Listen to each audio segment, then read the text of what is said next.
Hi all, Ernest അക്കാഡമിയുടെ മറ്റൊരു വീഡിയോയിലേക്ക് സ്വാഗതം. ഇന്ന് വളരെ പ്രധാനപ്പെട്ട ഒരു വിഷയം നിങ്ങളുമായിട്ട് ചർച്ച ചെയ്യാൻ വേണ്ടിയാണ് വന്നിരിക്കുന്നത്. ജൂനിയർ എഞ്ചിനീയർ എന്ന് പറയുന്ന ഒരു നോട്ടിഫിക്കേഷൻ വന്നിട്ടുണ്ട്. അതുമായിട്ട് ബന്ധപ്പെട്ട് ധാരാളം കാര്യങ്ങൾ നമുക്ക് ചുറ്റും നടന്നുകൊണ്ടിരിക്കുകയാണ്. അപ്പോൾ കുറേയധികം ആൾക്കാർ ഇതിന് അപ്ലൈ ചെയ്തിട്ടുണ്ടാവും. അതിൽ നല്ലൊരു വിഭാഗം ആൾക്കാർ എന്താണ് ജൂനിയർ എഞ്ചിനീയർ എന്ന് അറിഞ്ഞുകൊണ്ട് അപ്ലൈ ചെയ്തതായിരിക്കും. മറ്റു ചില വിഭാഗം ഉണ്ടാവും, ഒരു നോട്ടിഫിക്കേഷൻ വന്ന് വെറുതെ അപ്ലൈ ചെയ്തേക്കാം, പിന്നെ മറ്റൊരാൾ പറയുന്നത് കേട്ട് അപ്ലൈ ചെയ്തവരും ഉണ്ടാവും. പിന്നെ ഇനി അപ്ലൈ ചെയ്യാൻ പോകുന്നവരുണ്ട്. എനിക്ക് യോഗ്യതയുണ്ട്, അതുകൊണ്ട് ഞാനൊന്ന് അപ്ലൈ ചെയ്തേക്കാം എന്ന് കരുതുന്നത്. പക്ഷേ അങ്ങനെ അപ്ലൈ ചെയ്യേണ്ട ഒന്നാണോ ജൂനിയർ എഞ്ചിനീയർ? അല്ല. ജൂനിയർ എഞ്ചിനീയർ JEE എന്നത് റെയിൽവേയിലെ one of the most prestigious പോസ്റ്റാണ്. ഇതിൽ നിന്ന് നിങ്ങൾക്ക് എന്തൊക്കെ നേട്ടം ഉണ്ടാക്കാം, ഏതൊക്കെ ലെവലിൽ നിങ്ങൾ ഉയരും എന്നത് വളരെ പ്രധാനപ്പെട്ട ഒരു കാര്യമാണ്. നോട്ടിഫിക്കേഷൻ വായിക്കുമ്പോൾ അതിന്റെ ശമ്പളമൊക്കെ കാണുമ്പോൾ അത്ര അട്രാക്റ്റീവ് ആയിട്ട് തോന്നില്ല. പക്ഷേ ഇത് തരുന്ന കരിയർ ഗ്രോത്ത് എന്താണ്, നിങ്ങളുടെ ജീവിതം എന്താണ് എന്നൊരു ചെറിയ കാഴ്ചപ്പാട് നിങ്ങൾക്ക് തരാൻ വേണ്ടിയാണ് ഈ ഒരു വീഡിയോ ലക്ഷ്യം വെക്കുന്നത്. അപ്പം എല്ലാവരും ഇത് കാണുക, കൃത്യമായി വിലയിരുത്തുക. നിങ്ങളുടെ ലൈഫിലേക്ക് പറ്റാവുന്ന ഏറ്റവും നല്ലൊരു ടേണിംഗ് പോയിന്റ് ആണ്. ഈ വിദ്യാഭ്യാസ യോഗ്യത ഉള്ളവർക്ക് തങ്ങളുടെ ജീവിതത്തിൽ ഇതുപോലെ ഒരു ഓപ്പർച്യൂണിറ്റി ഇല്ല. അപ്പൊ നമുക്ക് ഓരോന്നായിട്ട് നോക്കാം എന്താണ് അവരുടെ കരിയർ. നമ്മളിതിൽ പ്രധാനമായിട്ട് നോക്കാൻ പോകുന്ന 3 കാര്യങ്ങളാണ്. ആദ്യമായിട്ട് കരിയർ പാത്ത് പ്രമോഷനുമാണ്. ഏതൊരു വ്യക്തിയും ആദ്യം ഓർക്കേണ്ടത് തൻ്റെ ലൈഫിലൂടെ ഏതൊരു പൊസിഷൻ അക്യൂർ ചെയ്യുമ്പോഴും ഏതൊക്കെ പദവികളിൽ എത്താൻ പറ്റും, ജീവിതത്തിന്റെ പല ലെവൽസിൽ എത്താൻ പറ്റും എന്ന് ആദ്യം മനസ്സിലാക്കണം. രണ്ടാമത് മാത്രമേ സാലറിക്ക് വലിയ സ്ഥാനമുള്ളൂ. സാലറി എപ്പോഴും എന്താണ്, നമുക്ക് ജീവിക്കുവാൻ വേണ്ടുന്ന നമ്മുടെ നീഡ്സ് സാറ്റിസ്ഫൈ ചെയ്യാൻ വേണ്ടുന്നതാണ്. അപ്പം ഇതിന് നിങ്ങൾക്ക് ആവശ്യമുള്ള സാലറി തരുവാൻ പറ്റുമോ അത് നമ്മൾ അറിയണമല്ലോ. പൊസിഷൻ മാത്രം ഉണ്ടായിട്ട് കാര്യമില്ല, സാലറി ഉണ്ടാവണം. മൂന്നാമത് നിങ്ങൾ എന്തൊക്കെ ജോലികളായിരിക്കും നിങ്ങൾ ചെയ്യേണ്ടി വരുന്നത്, ഏകദേശ ധാരണ. മുഴുവൻ ധാരണകളൊന്നും തരുന്നില്ല, ഏകദേശ ധാരണകൾ. നിങ്ങൾ എന്തൊക്കെ ചെയ്താലാണ് നിങ്ങൾക്ക് ഏതൊക്കെ മേഖലകളിൽ നിൽക്കേണ്ടി വരും എന്നൊക്കെ ഒരു ധാരണ വേണ്ടേ, അതാണ് നമ്മൾ ഇനി പറയാൻ പോകുന്നത്. അപ്പൊ നമുക്ക് വീഡിയോയുടെ ഡീറ്റെയിൽ വ്യൂവിലേക്ക് പോകാം. Okay, let's go. ആദ്യത്തേത് കരിയർ ഗ്രോത്ത് ആണ്. കരിയർ ഗ്രോത്ത് എന്ന് പറഞ്ഞാൽ നിങ്ങളുടെ കരിയർ തുടങ്ങുന്നത് ജൂനിയർ എഞ്ചിനീയർ എന്നാണ്. ഇതൊരു എൻട്രി ലെവൽ പോസ്റ്റ് ആണ്. ഈ എൻട്രി ലെവൽ പോസ്റ്റ് ഇരിക്കുന്ന നിങ്ങൾ ഇവിടെ നിന്ന് പ്രൊമോഷനായിട്ട് സീനിയർ സെക്ഷൻ എഞ്ചിനീയർ, അതിനുശേഷം അസിസ്റ്റന്റ് ഡിവിഷണൽ മാനേജർ, അതിനുശേഷം divisional engineer, senior divisional engineer എന്നിങ്ങനെയുള്ള വിവിധ ഘട്ടങ്ങളിലേക്കാണ് മിനിമം പൊസിഷനിൽ നിങ്ങൾ എത്തുന്നത്. അതായത് റെയിൽവേയുടെ ഒരു മിനിമം പൊസിഷനിൽ നിങ്ങൾ എത്തിയിരിക്കും ഈ ഒരു തസ്തികയിൽ.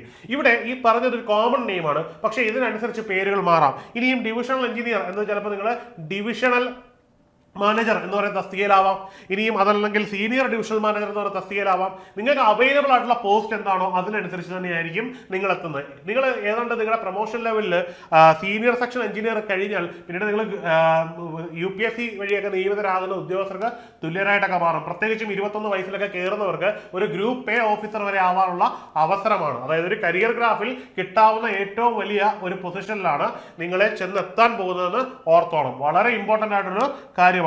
ഇനിയും ഇതിന്റെ സാലറീസ് നമുക്കറിയണമല്ലോ. ഒബ്വിയസ്ലി സാലറി അറിയണം. അതായത് ജൂനിയർ എഞ്ചിനീയർ ആയിട്ട് അപ്പോയിന്റ് ചെയ്യപ്പെടുന്ന ഒരാൾക്ക് സാധാരണഗതിയിൽ സാലറി 35,400 പേ ബാൻഡ് 6 പ്രകാരം കിട്ടുന്നത്. മനസ്സിലായില്ലേ? തുടക്ക സാലറിയാണ്. ഇതിന്റെ ടോപ്പ് സാലറി ഞാൻ പറയുന്നില്ല. ഇവിടെ നമ്മൾ അത് ഓർത്താൽ മതി. നമ്മളിപ്പോൾ കയറാൻ പോകുന്നവരാണ്. 36,500 അവർക്ക് കിട്ടാൻ പോകുന്ന ബേസിക് സാലറി. ഇനി സാലറി മാത്രമാണോ അവർക്ക്? അല്ല, ഡിയർനെസ് അലവൻസ് ഉണ്ടാവും. ഡിയർനെസ് അലവൻസ് എപ്പോൾ കിട്ടും? നിങ്ങൾക്ക് ഓൾറെഡി സർവീസിൽ കയറി പ്രൊബേഷനൊക്കെ കഴിയുമ്പോൾ മുതലാണ് കിട്ടുന്നത്. അതിനൊപ്പം തന്നെ ഇതിൽ കൊടുക്കാത്ത ഡ്രസ്സ്, നിങ്ങൾ ഉപയോഗിക്കുന്ന ഡേ ടു ഡേ ഉപയോഗിക്കുന്ന ക്ലോത്തിങ് ചാർജ്, അങ്ങനെയൊക്കെയുള്ള ചാർജുകൾ പോലും നിങ്ങൾക്ക് കിട്ടും. പിന്നീട് ഹൗസ് റെന്റ് അലവൻസ്, HR. ഈ HR അലവൻസ് നിങ്ങൾക്ക് യോഗ്യത വേണമെങ്കിൽ നിങ്ങൾ റെയിൽവേയുടെ ക്വാർട്ടേഴ്സ് ഉപയോഗിക്കാൻ പാടില്ല. റെയിൽവേ ക്വാർട്ടേഴ്സിലല്ല നിങ്ങൾ നിൽക്കുന്നതെന്നുണ്ടെങ്കിൽ നിങ്ങൾക്ക് HR കിട്ടും, HRI കിട്ടും. ഇനി നിങ്ങൾ റെയിൽവേ ക്വാർട്ടേഴ്സിലാണെങ്കിൽ അത് നിങ്ങൾ കണക്ക് കൂട്ടണ്ട. ഇനി ട്രാൻസ്പോർട്ട് അലവൻസ്, റെയിൽവേയുടെ മാധ്യമങ്ങളിലൂടെ ഒക്കെ നിങ്ങൾക്ക് യാത്ര സൗജന്യമാണെന്ന് ഓർക്കണം. ഒപ്പം തന്നെ ട്രാൻസ്പോർട്ട് അലവൻസുകളുണ്ട്.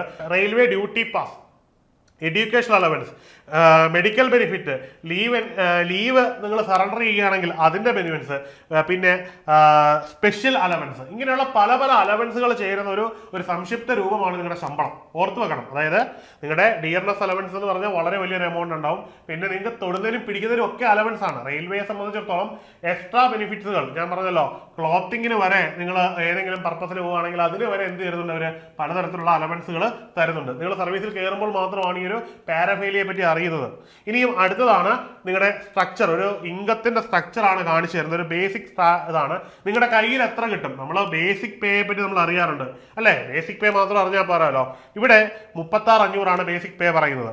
ഏറെക്കുറെ 36,500 ബേസിക് പേ പറയുന്നത്. അതിന്റെ DA വരും 11,315.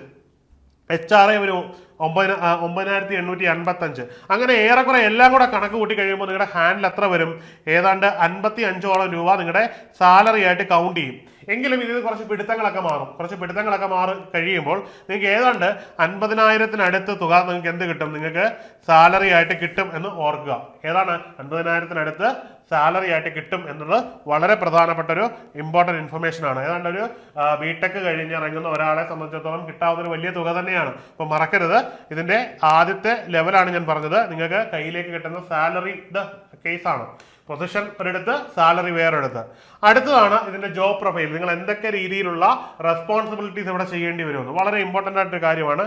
ജസ്റ്റ് ഒന്ന് ഓർത്തിരിക്കാം. അതിൽ പ്രധാനമായിട്ടും നിങ്ങൾ പ്രോജക്റ്റ് എക്സിക്യൂഷനിലാവും നിയമിതരാകുന്നത്, അല്ലെന്നുണ്ടെങ്കിൽ മെയിൻ്റനൻസ് ആൻഡ് ഇൻസ്പെക്ഷൻ വിഭാഗത്തിലായിരിക്കും, പ്ലാനിങ് ആൻഡ് ഡിസൈൻ സെക്ഷനിലായിരിക്കാം, ഇനി കോർഡിനേഷൻ വിത്ത് ടീംസ് ആവാം, ഡോക്യുമെന്റേഷൻ ആൻഡ് റിപ്പോർട്ടിംഗ് ആവാം. ഇങ്ങനെ വിഭിന്നങ്ങളായിട്ടുള്ള മേഖലകളിൽ എവിടെ വേണമെങ്കിലും എന്താവാം, നിങ്ങൾക്ക് പോസ്റ്റിംഗ് കിട്ടാനുള്ള സാധ്യതയുണ്ട്. അപ്പോൾ നിങ്ങളെ സംബന്ധിച്ചിടത്തോളം നിങ്ങളുടെ കരിയറിൽ കിട്ടാവുന്ന ഏറ്റവും നല്ലൊരു ഓപ്പർച്യൂണിറ്റിയാണ്. എന്തെല്ലാം ബെനിഫിറ്റ്സ് ആണ് റെയിൽവേ നിങ്ങൾക്ക് പ്രൊവൈഡ് ചെയ്തെന്ന് ഓർക്കണം.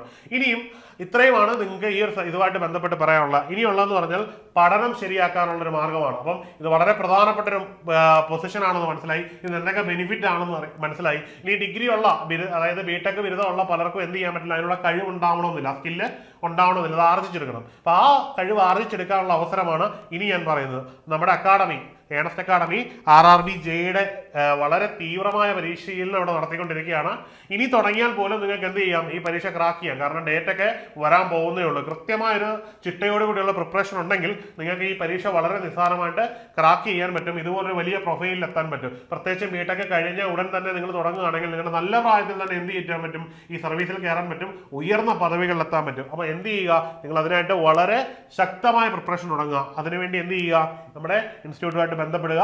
നമ്മുടെ ഇൻസ്റ്റിറ്റ്യൂട്ടിന്റെ ഫുൾ ഡീറ്റെയിൽസ് താഴെയുള്ള ഗൂഗിൾ ഫോമിൽ ഉണ്ടാവും. നമ്മുടെ ക്ലാസ്സിന്റെ പ്രത്യേകതയൊക്കെ അറിയാമല്ലോ. നമ്മുടെ ക്ലാസ് എന്താണ്, ലൈവ് ആൻഡ് റെക്കോർഡിംഗ് ആണ്. നിങ്ങൾക്ക് ലൈവ് മെന്ററിംഗ് ഉണ്ടാവും. എന്ത് ഡൗട്ട്സും ക്ലിയർ ചെയ്യാനുള്ള സെഷൻസ് നമ്മൾ സെപ്പറേറ്റ് തരുന്നുണ്ടാവും. ഇനി മോക്ക് മോഡൽ ടെസ്റ്റുകൾ എല്ലാ ദിവസവും കണ്ടക്ട് ചെയ്യുന്നുണ്ട്. മാത്രമല്ല കൃത്യമായിട്ടുള്ള മെന്റർഷിപ്സ് തരുന്നുണ്ട്.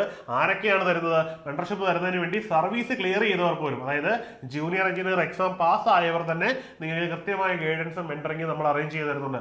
അത്ര കൃത്യമായിട്ടാണ് നമ്മൾ നമ്മുടെ ഈ ഒരു മേഖല മുമ്പോട്ട് കൊണ്ടുവന്നത്. അതുകൊണ്ട് തന്നെ നമുക്ക് അനവധി റിസൾട്ട് ഈ മേഖലയിൽ ഉണ്ടാക്കാൻ പറ്റി എന്നുള്ളത് ഞങ്ങൾ അഭിമാനപൂർവ്വം തന്നെ നിങ്ങളോട് പറയുകയാണ്. അപ്പോൾ വൈകണ്ട, ഒരു വലിയ കരിയർ, മികച്ച കരിയർ നിങ്ങളെ കാത്തിരിപ്പുണ്ട്. അതിനുവേണ്ടി എന്ത് ചെയ്യുക, നിങ്ങൾ വരിക, പങ്കെടുക്കുക, ഈ ക്ലാസ്സിൽ ചേർന്ന് നിങ്ങളുടെ ഒരു കരിയർ ബ്രൈറ്റ് ആക്കി മാറ്റുക. അപ്പോൾ മറ്റൊരു വീഡിയോ ആയിട്ട് കാണാം. Good bye.